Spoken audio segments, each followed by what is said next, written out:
Jonathan Pollard talking today about client acquisition, primarily for higher end service businesses. So law firms, doctors, accountants, architects, engineers, etc. Anything in that sort of arena, high end service business. And what I'm going to share is sort of my own personal experience, my own business journey on this front, and some of the lessons that I have learned along the way. As a threshold matter, I think it's kind of curious that many folks tell me, stay in your lane, right? They say, well, why are you always talking about, business concepts? You're just a lawyer. Why don't you go back to billing hours? Well, folks, it's not rocket science, but when you own your own law firm, you own a business and you run a business. And in fact, you run a high-end service business. So all of these sorts of business side lessons and teachable moments and experience and mistakes and trial and error, right? You're going through all of that, whether you own a law firm or a dental office or an engineering firm. All of these folks have their substantive areas of expertise, but by the same token, all of the folks who run these types of businesses are business people, and they tend to have many of the same types of problems crop up over and over again. So the folks who are like Pollard, stay in your lane, go back to billing hours. It's just like, what do you think this is? I don't work at a big law firm. I'm not some non-equity partner in big law, who's a glorified associate, and could be fired at any moment, right? So I just sit there and do whatever the powers that be tell me. Like, no, I own my own law firm, for God's sakes, and I have for nearly a decade now, which is what? It's a service business, okay? And how does a service business survive? It has to what? Make money. And how do service businesses make money? They have to what? Yes, get clients, okay? So let's talk about client acquisition from just my own experience and my own journey in this space. First of all, when I started my own law firm, I had 0 clients, okay? Literally, I left big law, hung my own shingle, put on a suit and tie, printed up some business cards, went to networking events, started a website, started a blog, started a YouTube channel, started sharing content.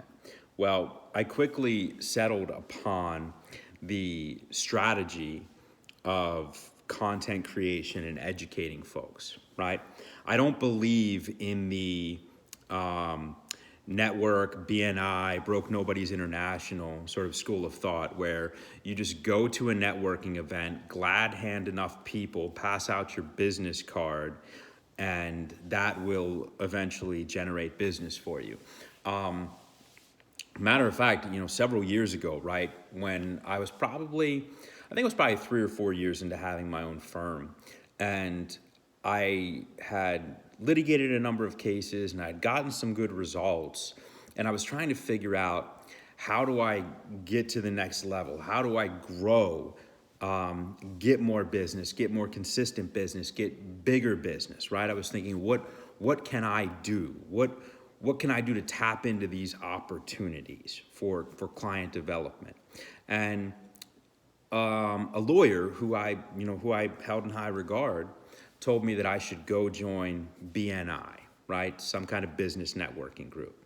And so I went to a couple of these BNI meetings, and I was absolutely shocked and appalled by how these meetings worked and by how this whole clique worked, where it was just like, hey, we're all in the same BNI chapter, so we just refer business to each other. And it's like, Steve sucks at what he does, and Joey sucks, and Sam sucks, so why on earth would I ever refer business to them when I think they're trash? And if I refer business to anybody, I'm putting my name on it and my stamp of approval. And particularly when it comes to other lawyers, if I refer a legal matter to another lawyer, I'm basically saying I sign off on this person and they're going to get it done. And I don't do that lightly. I basically don't ever do that. There's only a handful of lawyers who I would ever trust to refer anything to, given what I regard as the sort of prevailing low standard of practice out there. But BNI, it was just, hey, throw some business around, refer it to everybody else. I lasted something like 3 weeks in BNI because I was like, these people are all clowns.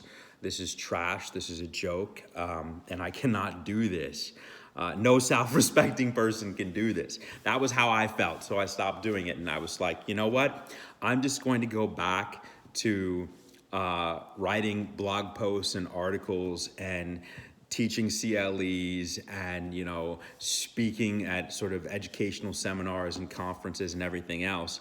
But ultimately, even like teaching CLEs and traveling to speak at seminars, right? Like I flew out to some big bar association convention in Phoenix, Arizona a couple years back. It was probably 5 years ago.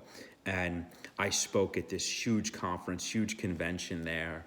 And I remember thinking to myself, my God, I spent thousands of dollars to, register for this conference, be some kind of sponsor at the conference, fly out there, pay for my nice hotel, meals, whatever, fly back. And I could have just used that time to write a couple blog posts and do a couple YouTube videos, and it probably would have generated more business. Not even probably, it absolutely, matter of fact, would have generated more business, because you have a couple different schools of thought on sort of general business development, right? And the one school of thought is the sort of glad hand network business school of thought, right? That's the Broke Nobody's International school of thought. And I'm sorry that offends you. If that offends you, too bad. I don't feel sorry for you. You have the Broke Nobody's International school of thought.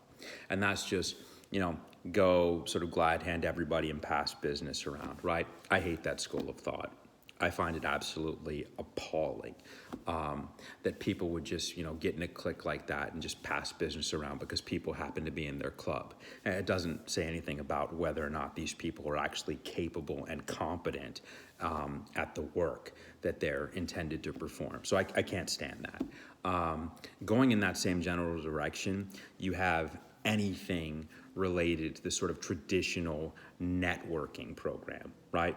So there are all these old-timey folks, right? All these sort of old-timey muckety-mucks who linger under the delusion that the best way to get business is just to sort of go out and about and shake people's hands and kiss babies and whatever. And that's fine, right?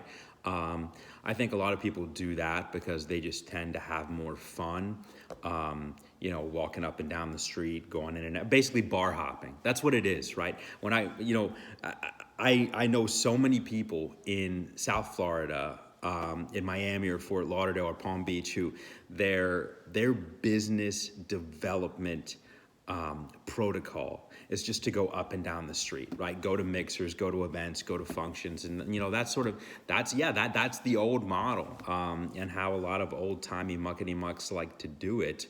But it's hardly the most effective. If that's fun for you, and you're just looking at it from a standpoint of that's your social life, and you want to go out and sort of walk up and down the street and bar hop and look for business, that's fine. You can do that, knock yourself out, have fun. If it's fun for you, that's great. But I personally think it's a stupid way of developing business. I will never forget, right? Like when I first started my own firm, and I was under the impression that was how you developed business, because all these old-timey muckety-mucks were like, that's how you develop business. So I was like, oh my God, I'm gonna need to print some business cards, put on my suit and tie, go to the right places where I, sort of meet the right people. And And I did, right, at first. That's what I did. That was part of my program. And so, I would go to these sort of nice bars and restaurants and stuff and cigar bars, and I would go out there, hoping that I would, meet some potential clients, or at least, basically meet people and sort of, try to build some relationships with business people and people who were successful. And then, fast forward, maybe a legal issue would come up, and they would call me for it. But truth be told, most of the opportunities, so to speak, that came out of those efforts were pretty low tier opportunities. And maybe I wasn't hanging out at the right places, or maybe I'm too much of a bald-headed, jerk-faced meanie. But the opportunities, if you can even call them that arose out of those networking efforts tended to be trash. And I would have rather avoided the ones that I did take on. But so fast forward, you have your sort of BNI, and you have your like traditional networky sort of program. And going in that same direction, you have all your fake it till you make it people. And so there's a big debate out there sort of over the fake it till you make it stuff, right? Where I'm adamantly on the side of no, do not fake it till you make it. And so people push back and they say, well, what about imposter syndrome? And I hate the term imposter syndrome. I can't stand the term imposter syndrome, okay? I understand that some people are like, I've never had confidence. I don't believe in myself. I don't think I belong here. Yeah, I get it, okay?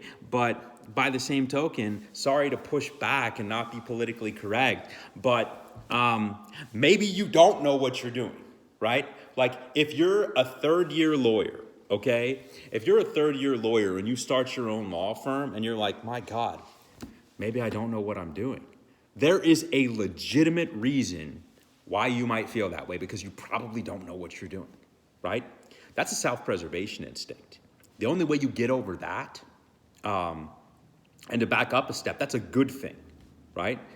If what you're doing is something complex and high stakes and high risk, and you're not that experienced in it, then yes, you should feel some nervousness. You should feel a sense of, maybe I don't know what I'm doing yet. Maybe I haven't mastered this. Maybe I don't belong here. Maybe I don't have what it takes, right? You should have a sense of that, because that is self-preservation. And if applied correctly, that is going to motivate you, and it's going to push you in the direction of actually studying and applying yourself and being diligent in your efforts and mastering your craft. But the problem in sort of American sort of, woke 2020 society is that everybody and their mother is basically like, no, it's just your imposter syndrome. You got this. You got this. If I took that sort of path, right, where I was like, I guess it is just my imposter syndrome. I must already belong here and know what I'm doing. My God. I would have been sued for malpractice, and my firm would have gone bankrupt, because I never would have applied myself diligently in the manner that one should when one takes on sort of complex, high-stakes tasks, right? You step in certain arenas, and you damn well better know what you're doing. But going in the same direction as all of that, you have this sort of fake it till you make it crowd, right? And they're just like, put on a nice suit and tie, get yourself a virtual office in a fancy building, even though you can't afford a real office there. Get yourself a couple virtual offices, so on your letterhead you can say you have offices sort of all over the state or all over the country. Go around and hang out when everybody else is paying for the drinks and the meals and entertainment. If it's a mixer or a function, you get your free ticket and drink whatever the low shelf stuff is that they're selling. But as soon as you got to pay for it out of pocket, you cut your tab, right? Or drink the well, all right? All these fake it till you make it type people. I'm sorry, but that is not the way to do business. Do not fake it till you make it. Actually learn what you're doing. Master your craft. Be about it, and then you will make it. And don't try to hold yourself out as something that you're not, okay? So many of these networky type people are always trying to hold themselves out as something that they're not. I was at a Tower Club function. Tower Club's like a private social club in South Florida. I was at a Tower Club function several years ago, and I ran into this guy. He was a young lawyer, and he said he had his own firm. And I was like, "Oh, wow, cool." I was like, "When did you start your own firm?" And he was like, "Yeah, about 2 years ago." And I was like, "Oh, wow, me too." I was like, "Me too." I was like, "How's it going?" Right? Why? Because obviously, I just started my own firm. This guy started his own firm 2 years ago. We were, both pretty young guys, and I wanted to know how it was going, and what type of stuff he was working on, and what he was having success with, and how he was generating business, and just bounce some ideas around. So I started talking with this guy, and I asked him, is it just you, or do you have any associates yet? And he was like, "Yeah, I have 6 associates." And so at the time, I had hired my first associate, and I remember thinking to myself, "My God, that guy's got 6 associates. In 2 years, that guy's got 6 associates." I'm like, Jesus, what is he doing right that I'm doing wrong?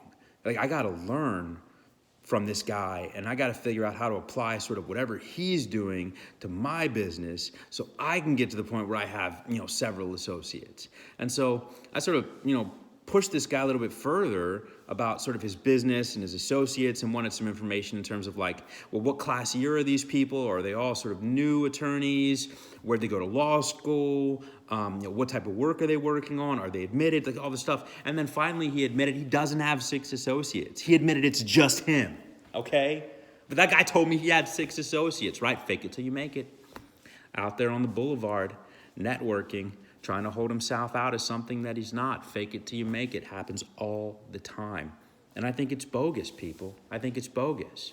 So the opposite end of the spectrum, right?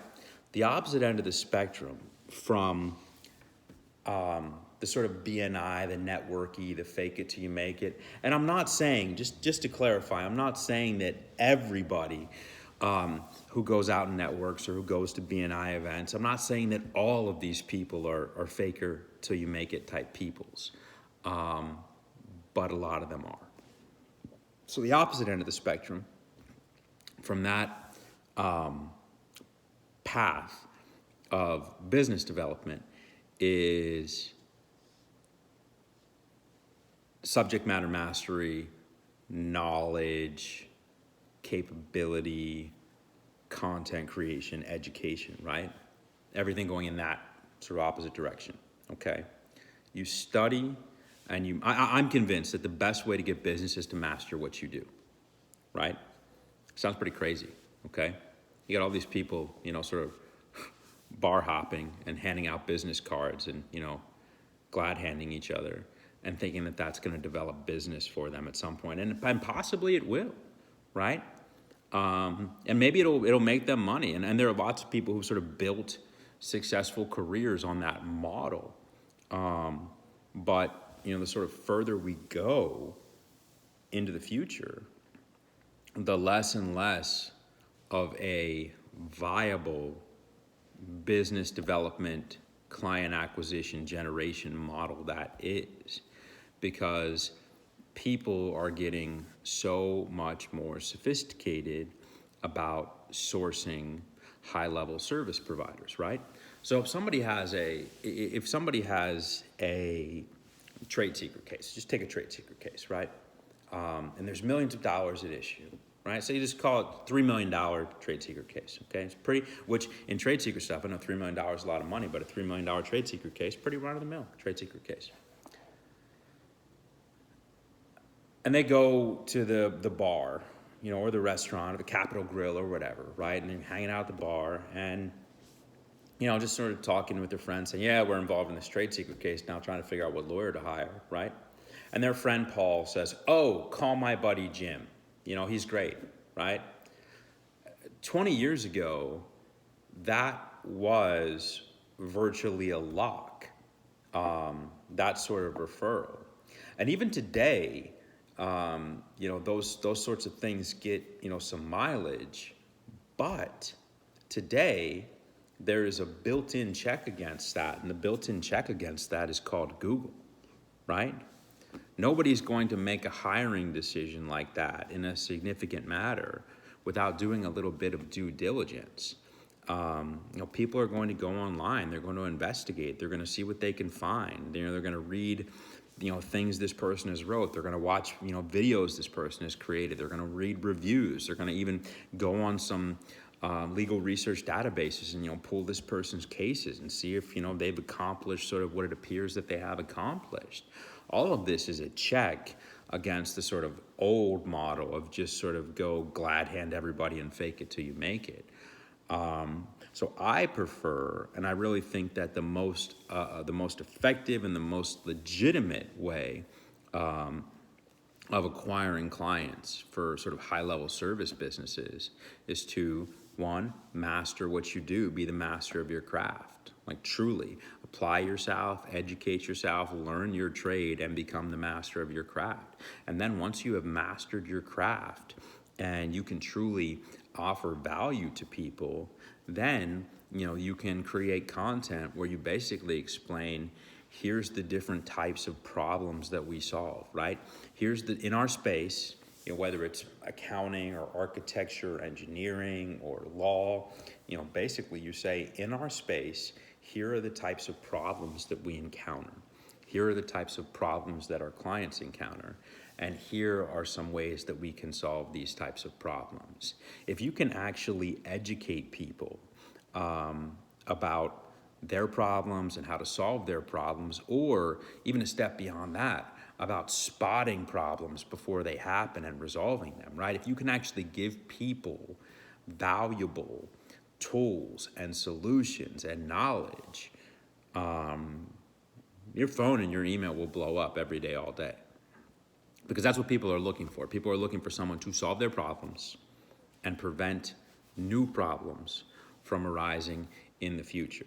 So that's the sort of first chunk of this entire discussion about client acquisition. I'm on the, subject matter mastery and create educational content, program, right? And it's actually the sort of most magnanimous, benevolent sort of way of business development, because whether or not people hire you, okay, you're performing a public service by educating people about, right, their health, or educating people about architecture, or educating people about the law, or about web development, or about whatever it is, okay? And I think that is the right way to go. So let's get into what happens when the phone starts ringing, right? Let's get into what happens when the phone starts ringing, when you start getting, emails, LinkedIn messages, inquiries, etc., right? One of the first things you have to do, if you are, the sort of professional, or you are the actual service provider, you're the doctor, you're the lawyer, you're the accountant, you're the engineer, whatever it is, okay? You have to get yourself away from talking to prospective clients on the phone, via email, via anything, right? And I know that this sounds shocking to a number of people, but more than anything, this is one of those principles that I have seen play out time and time again, not only in my business, but also in many businesses that I have provided sort of consulting and advising services to, right? And I learned this all through trial and error, okay? And there are exceptions, and unfortunately, the world sucks at nuance. So whenever you articulate a general principle, you will invariably get like 600 shook betas who are like screaming and yelling and ripping out their hair about how that's not true, because they can create a counterexample. Counterexamples do not dictate that general principles and premises do not apply. To suggest otherwise fails logic, right? So we can have general principles and premises, and the existence of counterexamples here and there in no way undermines those general principles, right? But they don't teach logic in school these days. So the general principle is that you have to divorce yourself from the client intake process. And I'll explain why. And the best way to explain why is through sort of my own trial and error example of my own, case study history. So after, the first couple years of having my own law firm, I started to get a substantial number of inquiries from prospective clients. I'd say probably about 3 years in. Once I had my own firm for about three to 4 years, I started getting a lot of phone calls, emails, LinkedIn messages, everything, coming from all directions. And it was about all sorts of different types of work, right? I would routinely get inquiries, of course, related to what I do. I would get inquiries related to non-compete cases, trade secret cases, antitrust cases, false advertising, defamation, etc. I would also get inquiries related to generally employment matters, discrimination, wage and hour, that kind of stuff. But I would also get very far afield inquiries on sort of every different type of legal issue imaginable. And so the original program with my office was I had people answering the phones, but all they would do is get some information and then pass the message on to me. And then I would call the people back, right? So it reached the height of its insanity probably when I was about 5 years in to having my own firm, 4.5, 5 years into having my own firm, because my intake folks would just constantly be sending me messages, and what they would do is, they would talk to the prospective client on the phone and they would gather some information. They say, okay, I'm gonna pass this on to Mr. Pollard and he's gonna call you back, right? And I would literally call everybody back, okay? And it got to the point where it was sheer madness, because I would spend, at the height of the insanity, I was spending like 3.5 or 4 hours of uncompensated free time on the phone talking with potential clients. Now, invariably, what started happening was that, people would call, and so they would be told, oh, you're going to get a call back from Jonathan Pollard. And so then I would, just go through my list and call people back. It cut into my ability to be productive, with my time, right? I couldn't be working on either actual consulting matters or actual litigation matters with that 3.5 or 4 hours a day, right? So I'd work a 12-hour day, and I'd spend 7.5 or 8 hours of it on actual legal work, and I'd spend 4 to 5 hours on the phone, basically being a second level screen of prospective clients. And so a lot of these folks would just start launching into their matter, right? And if it was a consulting matter, which a lot of people don't realize, that I do a ton of consulting and advising. And I do consulting and advising. I do legal consulting and advising, but then I also do business consulting and advising. And so people would call me, and if they would get me on the phone, they would launch into their sort of consulting and advising matter and start wanting to discuss stuff and hash stuff out. And they would basically be trying to extract free advice from me. And in many instances, they would succeed because I was so nice and wanted to help people, and was trying to win the business, right? Rather than looking at it from the other framework and being like, I have XYZ years of experience doing this. I have XYZ track record. Here are actual examples of what I've done. Here's CLEs I've taught. Here's me appearing on national news. Here's articles I've written. Like, here's my full portfolio. I can solve people's problems. I'm smart. I'm hardworking, right? People are going to have to pay for my time, right? I always felt that I was entitled, to be compensated for work that I do.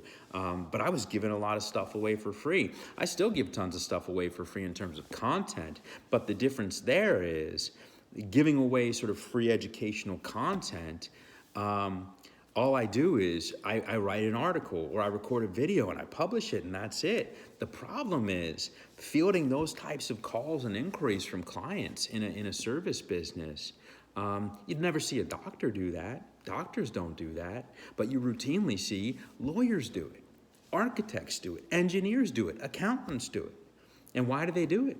Well, ultimately they do it because they're afraid that if they don't provide that sort of free touch point, that the client will walk away and go find somebody else who will have a free conversation with them.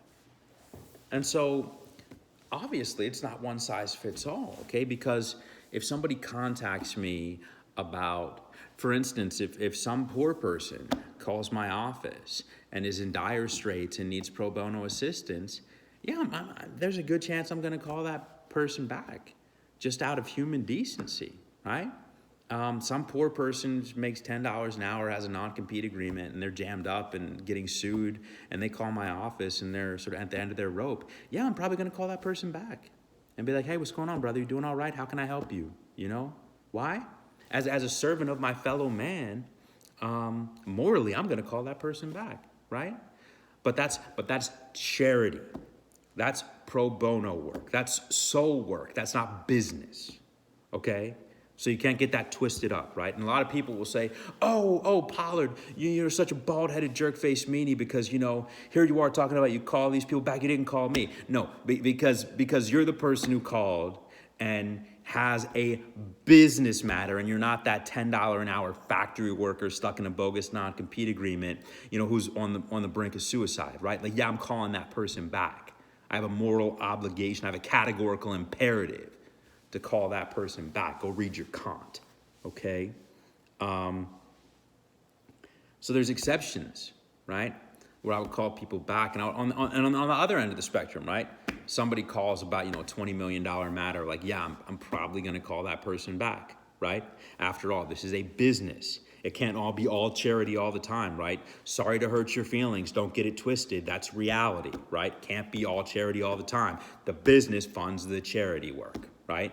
So when somebody calls about a matter worth 10 or $20 million, yeah, I'm probably calling that person back and, you know, having a preliminary conversation, you know, for 15 or 20 minutes to get a handle on what's going on, just as a courtesy, because it's that big of a piece of business. But otherwise, for the in-between matters, right? If it's not something that's sort of pro bono, soul work, charity for a poor person, and it's not the entire other end of the spectrum, I'm generally not engaging with prospective clients.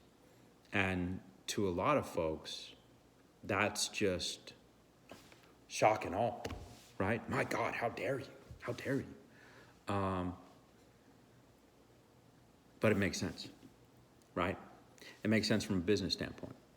And so I strongly recommend folks who are doing any sort of high-level service work, whether it's law, whether it's architecture, engineering, website design, whatever it is in the service space, if you are a subject matter expert and you have established a presence in the market where, you know, you generate sort of flow of new business and of leads and opportunities, and you're regarded as a legitimate top shelf provider of what you do, there's no way on earth that you should be on the phone with prospective clients as a matter of ordinary course. Now you can make the judgment call, you know, where here and there, you carve out exceptions to that rule. But what you should be doing is you should be investing in hiring an intake team, okay?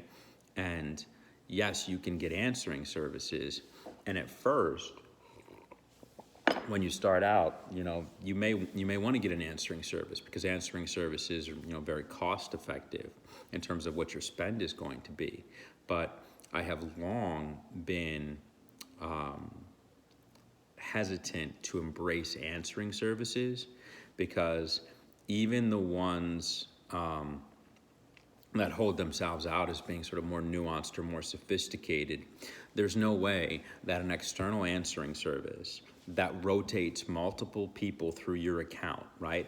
One day, person A is answering your phone. The next day, it's person B. The next day, it's all the way through Z, right? You've got 20 some different people answering your phones. So there's no way they will be able to develop the consistency and the facility with what you do, right? Especially if that frontline person's job is to, one, be a representative of your business, of your brand, of your firm, right? So represent your establishment appropriately in terms of what your brand is. And then two, from a sort of more technical standpoint, get a download of the pertinent information, figure out what the client needs, figure out if it's in your wheelhouse, figure out if it's the kind of business that you want to accept, figure out if it's the kind of problem that you're capable of solving, and sort of figure out what the price point for it is, right? That's what you need to accomplish in that sort of initial intake. And that is something that I think is best done by having people in-house who you actually train for this. And by in-house, I don't mean, that they have to be physically present, in your office.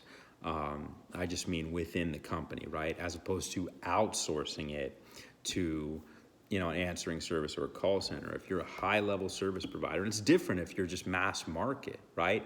If you're mass market, and you're taking whatever walks in the door, then all you need is somebody, and I don't care if they're over in, in India or Thailand, or if you offshore it, right? And get it for dirt cheap. Okay, that's fine, but that's not what we're talking about. We're talking about, more sophisticated, high-level service providers. You have to have people in-house who you train, who represent your brand correctly, and then who can technically do a strong job of intaking all of the pertinent information that we just discussed for purposes of you deciding whether or not you're going to be able to help the client and accept the business or turn away the business, right? And so when you move to this sort of model, one of the things you're going to see is that, again, society fails at nuance. People are terrible at understanding this, right? Just because things work a certain way in one arena or one space doesn't mean they necessarily work the same way somewhere else. And you see that in law, okay? So many folks are used to the notion of a free consultation in law, and they just assume that that's going to show up everywhere else, right? So because personal injury lawyers or because employment discrimination lawyers will give you a free consultation because they operate purely on a contingency fee model, it's all free, right? You pay for it out of whatever the recovery is, but everything on the front end is free, and they do volume operation. So of course they're going to have a free consultation with people. Because of that, there are a lot of folks who look at law and they just assume they should be able to get a free consultation everywhere. Now, obviously not sophisticated people, right? Sophisticated people understand that they're not, if they're looking to hire somebody who is top shelf at architecture, engineering, law, medicine, whatever it is, they understand that this person is in demand, this person has established business, this person is not simply going to spend their day doing free consultations for folks. That's not how it works. They're going to have to pay for services because the person's time and knowledge and expertise is largely what they are selling. So you will get some pushback there, right?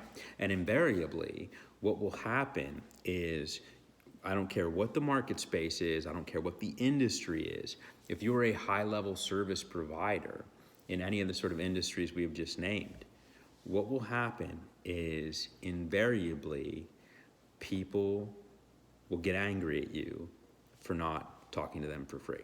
It happens all the time. right? It's the nature of the beast. Once you get to a certain point where you get a critical mass of inquiries and you're getting literally hundreds of inquiries every month, right? Whether it's phone calls, emails, messages from different industry websites, referrals, whatever, you're getting hundreds of contacts every month from prospective clients.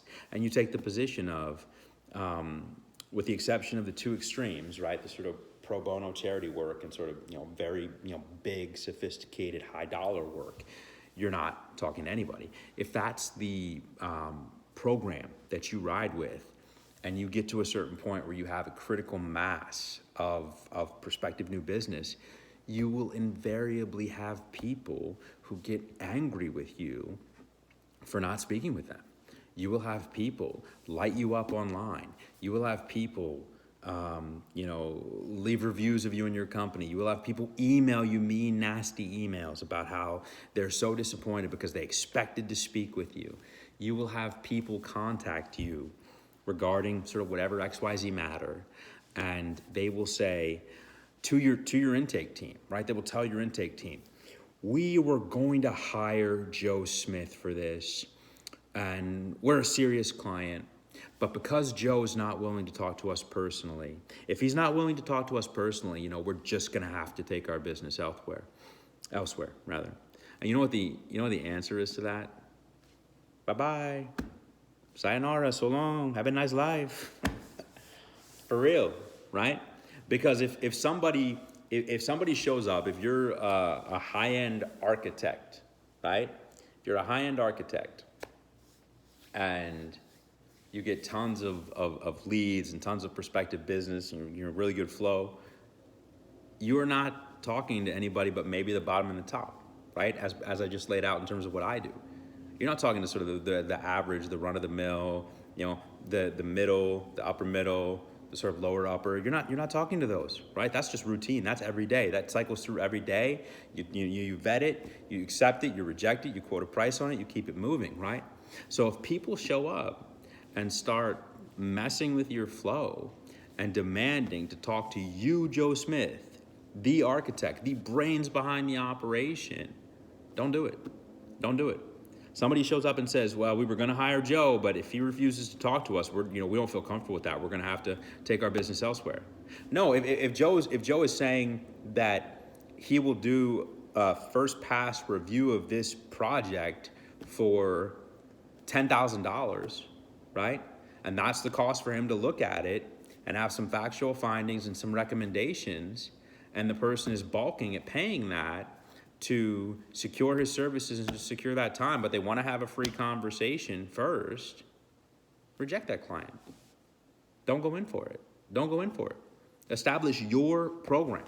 Establish your program. It's one of the most empowering things you can do. Now, you can't do that unless you have enough business.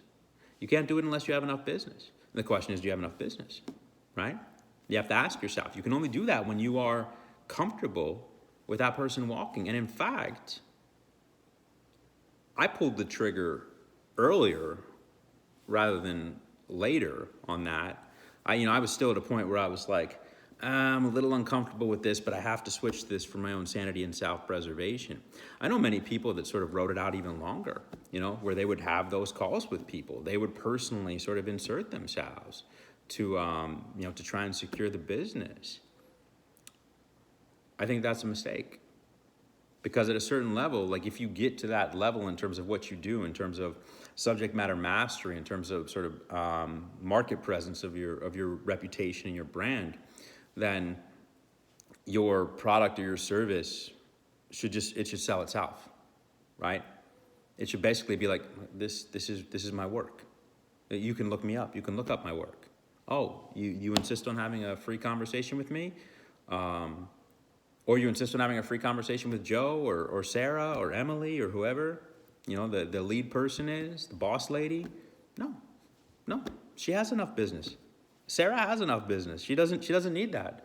You're interrupting her flow. You're like cutting against her protocol. You're not going with the program. There's the door, right? And that sounds vicious, but from my experience and through trial and error and lessons learned, I think that is the best way of dealing with getting a significant volume of leads and having to figure out what to do with it. You handle it in-house with people on your own staff who you train for that specific purpose, and you only talk with, if anybody, the sort of the charity stuff and the very high-end stuff, and everything else is just sort of business as usual. Take it or leave it. This is our protocol. Now, in terms of having a sort of program, right? Operationalizing a particular offering is absolutely critical, right? Because the sort of further you go, the more you do it, the more sophisticated you get, the more you master it, the more you will be able to fashion a standard sort of offering, right? You'll have, and obviously there's customization, and obviously there's exceptions, but by and large, you should be able to, in many different industries, right? You'll be able to have sort of a standard package of different services that you offer, different products that you offer. And I started to realize this, and it's not groundbreaking or anything like that. It's just that I had like an aha moment when I was dealing with a contractor who I'm working with on some real estate projects. And when I hear this contractor talk, he's a contractor, but two, he's not an architect, but he has so much background in construction that he almost could be an architect / engineer. The guy is a stone cold genius. He's absolutely incredible.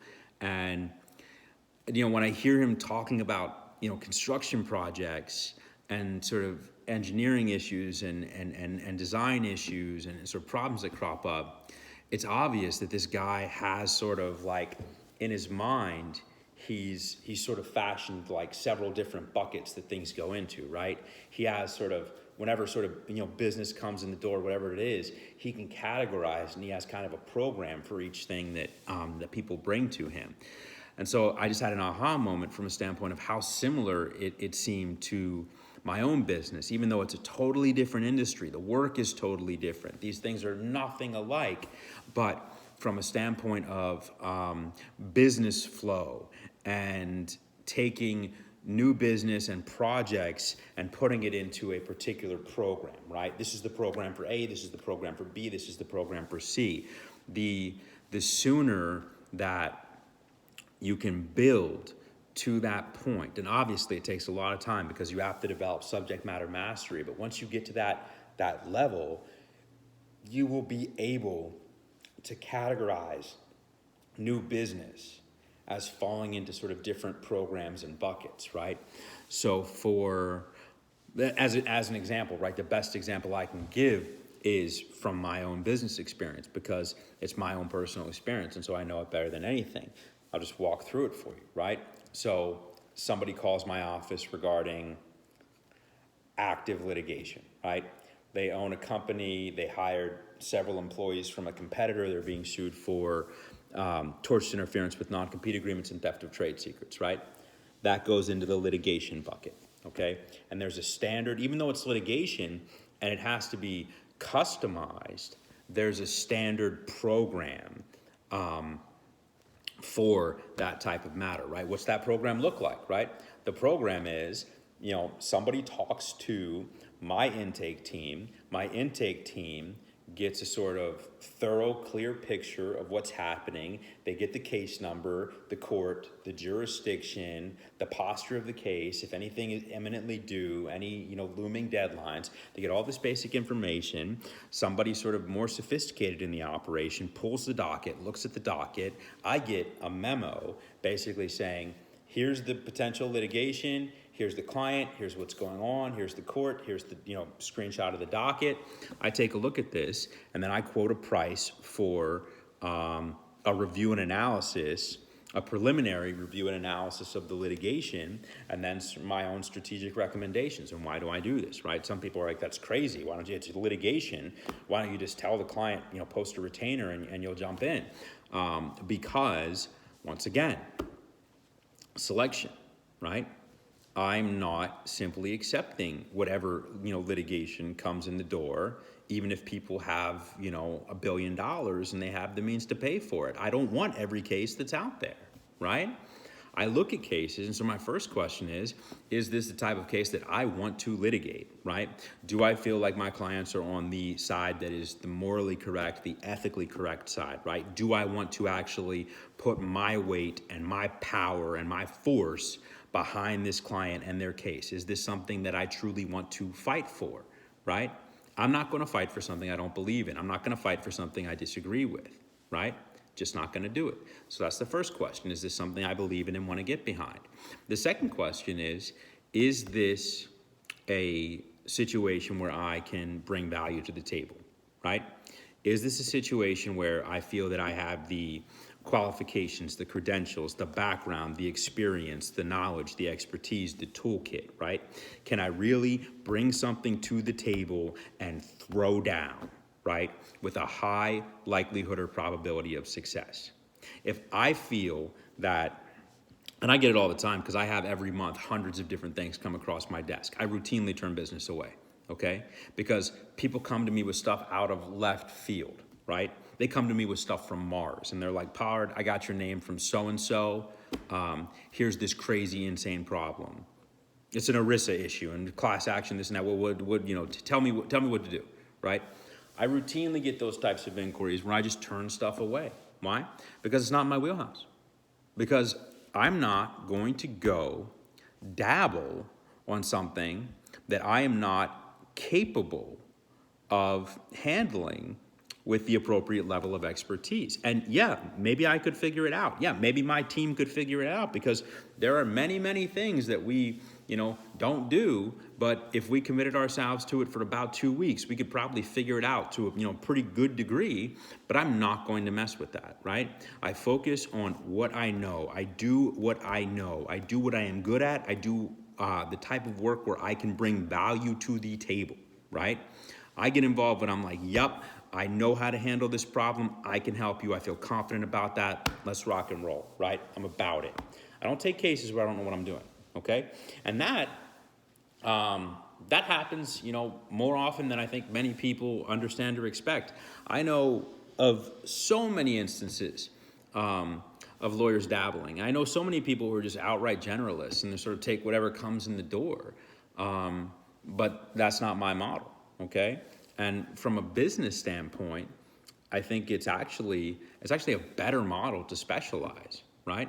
Having some general background in whatever it is you do, whether it's it's general, sort of being a doctor with a general knowledge, right? But then a specialty, being an engineer with general knowledge, but then a specialty, right? That's very valuable to have sort of general knowledge in your industry or general knowledge in your space. Same thing with law. It's good to have general knowledge of the law writ large, but a specialty.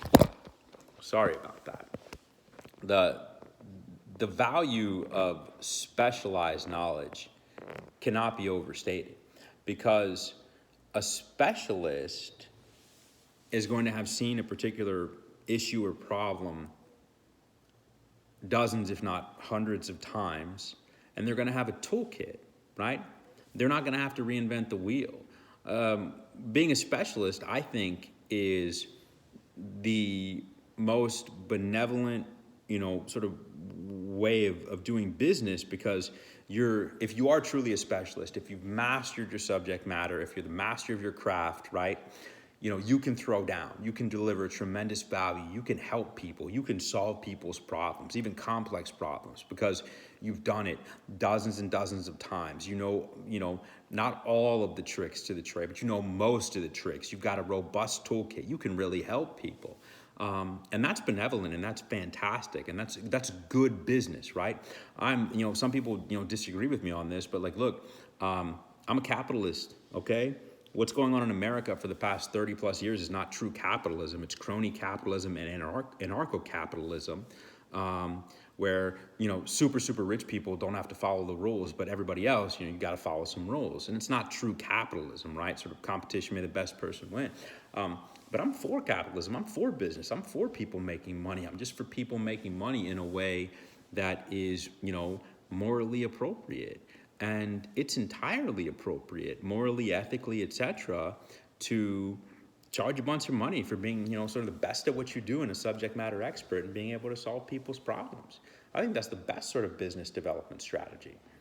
And so in this direction, one of the things that you have to be mindful of is that the more you specialize, right? Because you can go general at first and then figure out what you want to specialize, hone in on a specialty, okay? And then once you've honed in on your specialty, you can then build out complementary specialties from there, right? So you develop your first core specialty and then you sort of build around that. I think that is the most efficient way to sort of build a business, build a brand, to develop business. What you have to do is you have to turn away business that doesn't fit with your model, right? You have to have, as we go back to what I was discussing a couple minutes ago, and this has gotten way long and way complex, and I hope people are still following it because I think it's valuable at the end of the day. But we go back to having those different buckets or different programs that you run, right? Somebody comes to me for that litigation review and analysis, or somebody got a cease and desist letter regarding a non-compete agreement or theft of trade secret cease and desist letter. We have a program for that. Somebody has a employee non-compete agreement that they need reviewed. We have a program for that. Somebody has an asset purchase agreement, sale of a business, non-compete agreement. We have a program for that, right? We have a program for all of these different things. There's basically like a sort of standard operating procedures that we have for how we intake these, how I do the work, what I give the client in return, the follow-up, everything, the pricing. Whenever you standardize your offerings like that, yeah, there'll be nuances here and there, but standardizing your offerings like this in a service business allows you to more efficiently and effectively screen through a large volume of inquiries, because then you know what you offer, right? You know what you offer, and you turn away anything that doesn't fit in that wheelhouse. Obviously, there are some exceptions, right?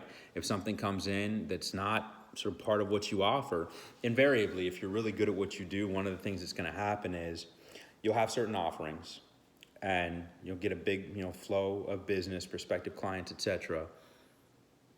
And then somebody will come to you for a type of problem that is in your wheelhouse, but you've never seen it before, and you didn't even conceptualize that this thing existed, right? Somebody will come to you for something like insane, but it's a thing, and it happens not with like mass market frequency, not even with intermediate frequency, but it happens occasionally, and it happens occasionally enough for it to actually be a program or a bucket or something you offer or a standard operating procedure, because it's so big and so gnarly and so high dollar and so lucrative. So what you do then is, even though it only happens occasionally, maybe you encounter like 5 or 6 of these a year, okay? But you have a bucket for it. You have an operating procedure for it. You have a program for it. Why? Because the 5 or 6 times a year that it sort of comes across your desk, each one of those generates 50 grand or 100 grand without that much time invested into it, right? It's just, it's massive, right? It's something where, based on your knowledge and expertise and experience, sort of, you have reached this pinnacle in your business and in what you do, where you have the ability to solve that crazy, insane, nuclear option problem that very few people in the country or the world can solve, and you can charge accordingly for it. And it happens occasionally, but occasionally enough to have a program for it. So you'll learn that there's a new offering that you need to create. And then you can start going after that particular problem in terms of client acquisition. But otherwise, you filter. You have your standard operating procedures, you have your standard offerings, here's what we offer, boom, boom, boom, boom, boom. And if it's outside of that, you just turn it away. Because I know so many people who get themselves into trouble by chasing business that is outside of their true specialty, okay? And they get themselves into trouble in 2 ways. One, they get themselves in trouble by, screwing up. They accept the business, they accept whatever, fees for the business, or they accept the client, and then, they have a moral and a, legal contractual obligation to provide whatever the services are that are contracted for. And if they've accepted something that is so far afield from what they do and that they don't have the skills for it, they screw it up, and the client is angry and their reputation suffers, and stuff hits the fan and they can get sued for XYZ. So that's one. You invite exposure by accepting stuff that's outside of your wheelhouse. Two, you waste time. You waste time. And wasting time, it's one thing to go spend some leisure time, right? Go for a run, do some yoga, read a book, relax, smoke a cigar. That's your leisure time. That's not wasted time. That is time well spent. But I'm talking about you waste time in your business by agonizing over whether or not you should take something that doesn't fit with your program, right? Something comes in and it's not in your wheelhouse. It's not like one of those situations we just discussed where it's like, oh my God, this is in my wheelhouse. I've never seen this situation, but it totally makes sense. And this is sort of the next level of what I can do. It's more specialized, but it's gnarly and lucrative and awesome. And I can do this, right? That's not what we're talking about. What we're talking about is something that is entirely far afield. It is not what you do. It is not what you offer. It just doesn't fit in your model. And what happens is, so many folks in that situation, they wind up sitting there and agonizing over whether or not they should take it and trying to figure it out. And why do they do that? Because it's money.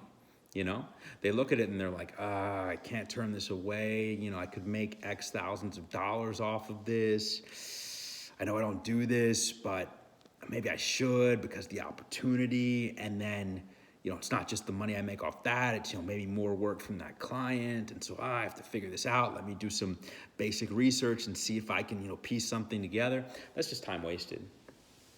And if you do that, multiple times a week for prospective businesses coming in, at the end of the week, you wind up wasting several hours. So that is my hour and change long video on client acquisition, on business development, on intake and screening of prospective clients, on buckets and programs and standard programs and operating procedures, and staying in your wheelhouse of what you do. And all of this, once again, this is just all distilled from my own experience, and this is what I've learned purely as a product of trial and error. So I hope it was helpful. Jonathan Pollard, have a good day, everybody.